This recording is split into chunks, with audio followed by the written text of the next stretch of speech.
Today, we will begin the battle for Perryville.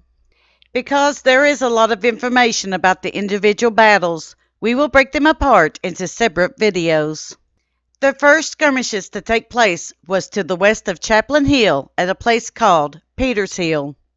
Come along with us as the fate of the Confederate Heartland Offensive will now meet its biggest challenge. All aboard the Kentucky-Tennessee Living Time Machine. Please fasten your seatbelts and keep your arms and legs inside of the vehicle at all times. But to get going, we need your help. We still need to fire up that time machine to transport us. Please help us by clicking on the like, subscribe, and bell notification buttons down below. Not only does this fire up the time machine for our flight back in time, but it convinces the YouTube algorithm that we need a bigger vehicle to reach more people who love history as much as you do. Now, back to our story. General Hardee's defenses. Major General William J. Hardee, having only 3 or 4 brigades of Major General Simon B. Buckner's division, did what he could to establish a line of defense across 3 roads north and west of Perryville. He placed his men in the following order according to the Battle of Perryville Wikipedia page. Quote, Brigadier General Sterling A. M. Wood was placed at the north of town. Brigadier General Bushrod Johnson was to Wood's right, east of Chaplin River, near the Harrisburg Pike. Brigadier General St. John R. Liddell's Arkansas Brigade formed on the crest of Bottom Hill, just east of Bull Run Creek, a tributary of Doctors Creek, with 1 regiment. The 7th Arkansas sent forward to Peters Hill on the other side of the creek. Unquote. General Bragg's battle plan. Based on incomplete intelligence, Bragg made the error to think that Buell had only the 3rd Corps with him. After all, Seals had ran Bragg and Smith out of Frankfort just a few days before now. It would stand to reason that Buell had the majority of his troops at Frankfort to protect the capital of the state. Thinking that he was facing a small contingent of the forces of Buell, Bragg sent Polk orders to quickly quell the Union forces heading to Perryville and join him and Smith as soon as possible in Versailles. Polk sent a message back to Bragg stating that he was vigorously going to attack the Union division, but it was now prudent to take on a defensive posture. Buell arrives near Perryville. Reaching the outskirts of Perryville, Buell and his 3 divisions were preparing for battle on October 7th. The Union forces skirmished with Wheeler's rear guard for most of the day, beginning at Springfield Pike and continuing onward to Peters Hill.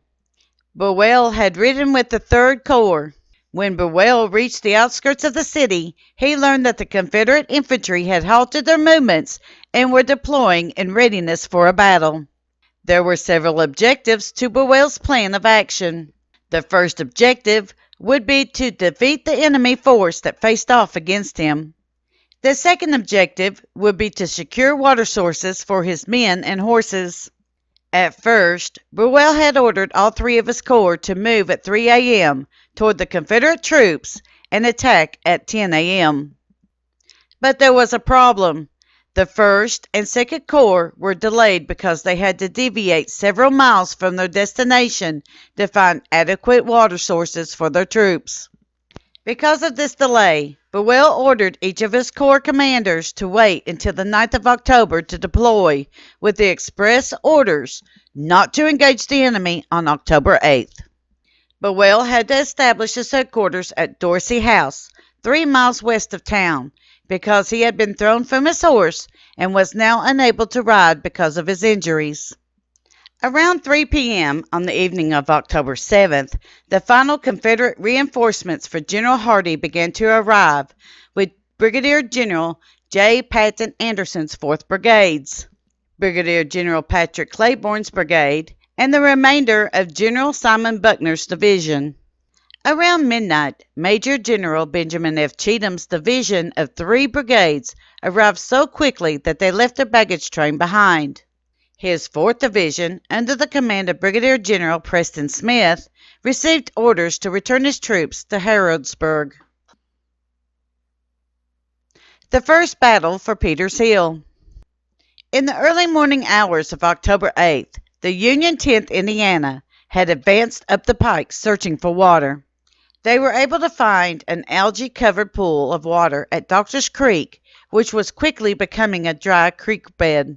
This area was defended by the 7th Arkansas. The first shots of the battle were fired between these two divisions over the pools of water. At 2 a.m. that morning, Buell and Major General Charles Champion Gilbert, the 3rd Corps commander, sent orders to Brigadier General Phil Sheridan to take Peters Hill.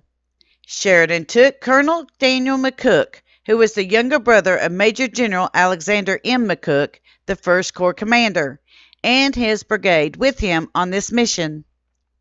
The attack worked, and the Union was able to drive the 7th Arkansas back to the main line of their brigade and continue to push the Confederates back across the creek.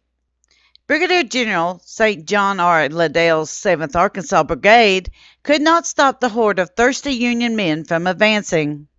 General Simon Buckner was Liddell's division commander and was ordered by Major General Leonidas Polk not to reinforce Liddell's men. Instead, Polk ordered Buckner to withdraw his division. Fearing that the Confederate forces were outnumbered, Polk did not want to start an engagement to the west of Chaplin River. At that same time, Major General Charles Champion Gilbert did not think that Sheridan's men could defeat the Confederates very easily. Gilbert then ordered Sheridan to withdraw his men to Peters Hill. Angered that he was not hearing the sounds of battle, General Bragg ordered his men to attack the small Federal force. However, it would be noon that day before the attack began. Bragg decided to ride from Harrodsburg to Perryville to take charge, arriving about 10 a.m. He established his headquarters at Crawford House on Harrodsburg Pike. In next week's video, we will begin with the arrival of Bragg to Perryville and his dismay at the battle strategy of Major General Leonidas Polk.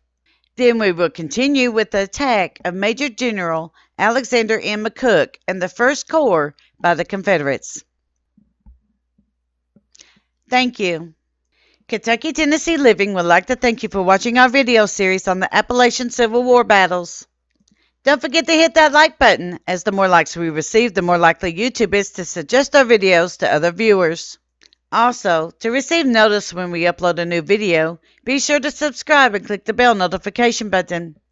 Please be sure to double check that you are subscribed, as some of our viewers are finding that they are no longer subscribed to our channel.